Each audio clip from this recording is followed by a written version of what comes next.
نحن ليس على ما يرام. منو نحن؟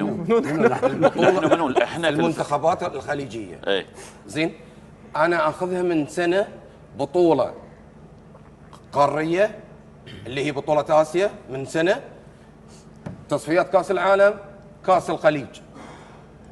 سيفوز فيها هو الأسوأ وليس الأفضل. لا يوجد لدينا أفضلية. أغلب المنتخبات. كيف يعني سيفوز فيها الأسوأ؟ الأسوأ زين، يعني الأسوأ في البطولة هو بيفوز؟ أسوأ السيئين. هو يقصد أفضل السيئين. أفضل السيئين سيفوز. لا تقول أسوأ السيئين. يعقوب أنا حطيت هذا المصطلح، تعمدت إني أحط هذا المصطلح. هو يقصد غير مرشح. أنت تقصد الغير مرشح. نحن ليس على ما يرام. زي ما عليك. منو نحن؟ تكلم عن نفسك. المنتخبات كلها اليوم لو تقيس يعقوب كاس آسيا، تصفيات كاس العالم، البطولة الجاية، لما يحضر عندنا لا يحضر المنطق عند حمد وعندي وعند غيري، سيكون المنتخبات. تكلم عن نفسك لو سمحت. لا يتكلم عني بالمنطق. زين، يقول لا يحضر، ايش عرفه انه ما يحضر المنطق؟ زين، بكمل لك حمد ليش. تكلم حافظ كلامه تقوله. زين، حافظ كلامي. لا بس ما يقول عني، يقول لا يحضر المنطق. لا يحضر المنطق. عندك ترشيح السعودي، المنتخب السعودي. إيه؟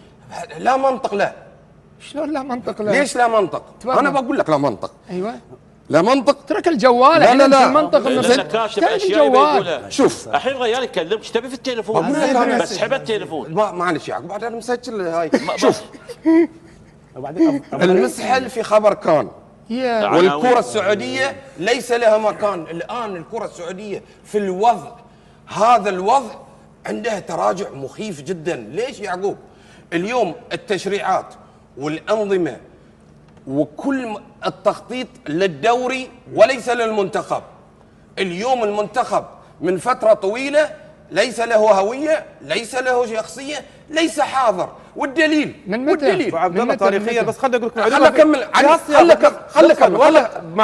خليني اكمل. لا بس فيها السياق. لا معاك بس بقول لك معلومه. معلش بس بقول لك، لازم اقول لك المعلومه لانك تتكلم عن المنتخب السعودي. في 25 نسخه، حتى والكويت صاحب ويت. بقول لك معلومه الحين، بقول لك ارقام. اذا فسرنا المنافسه اول وثاني وثالث، معناته اللي ياخذ اول وثاني وثالث هذا منافسه على البطوله. السعوديه 18 مره منافسه في 25 نسخه. السعوديه على فكره ابو نواف هاي ارقام. بس لحظه خليني اكمل. السعوديه من 25 نسخه 18 نسخه السعوديه منافس، اما اول او ثاني او ثالث. ثم تاتي الكويت 14 نسخه من ضمن 25 نسخه الكويت منافسه اول او ثاني او ثالث. ثم تاتي الامارات وقطر ب 11 مره منافسين من ضمن 25 نسخه، اما اول او ثاني او ثالث. صحيح المنتخب السعودي اقل حصولا على هاي البطوله، لكن المنتخب السعودي هو اكثر منتخب منافسه في كاس الخليج بالارقام. اذا كان مفهوم المنافسه هو ان تاتي اولا ثانيا او ثالثا، حتى اكثر على الكويت. حتى اكثر على الكويت 18 مره. هاي المعلومه نحن مسجلينها ومتاكدين منها من اصل 25. شوف، من 25 نسخة 7 نسخ فقط السعودية ما كانت من ضمن الثلاثة الأوائل. علشان كذي السعودية مهمة في كرة القدم. مهمة طبعا. هذا تاريخ. اليوم احنا يعقوب واقعنا أهم ولا أرقام عالية أهم؟ التاريخ هذا واقعنا المتراجع في كرة القدم مختلف. في البطولة في البطولات القارية ولا أرقام عالية؟ معلش كلمني يعقوب. شوف أنا أقول لك الأرقام. لا تعطيك ممكن تعطي توقع بناء على تاريخ. أقول لك من 25 نسخة. زين روح لي في البطولات.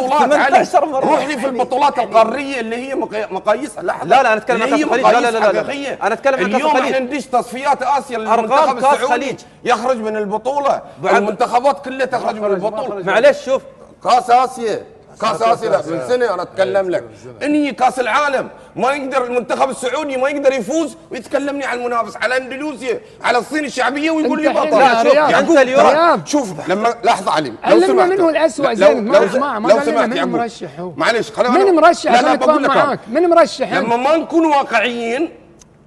نكون واقعيين على وضعنا في كرة القدم في الوقت الحالي دون استثناء. يعني العراق قد يكون افضل. ما عليه سيئين اليوم. بسألك سؤال، المنتخب السعودي مستحيل انه يفوز بكاس الخليج بالنسبة لي؟ فوزه يا اخي خلاك بكمل لك انا. شو تكمل؟ سؤال واضح. اي ولا لا؟ مستحيل يفوز بكاس الخليج.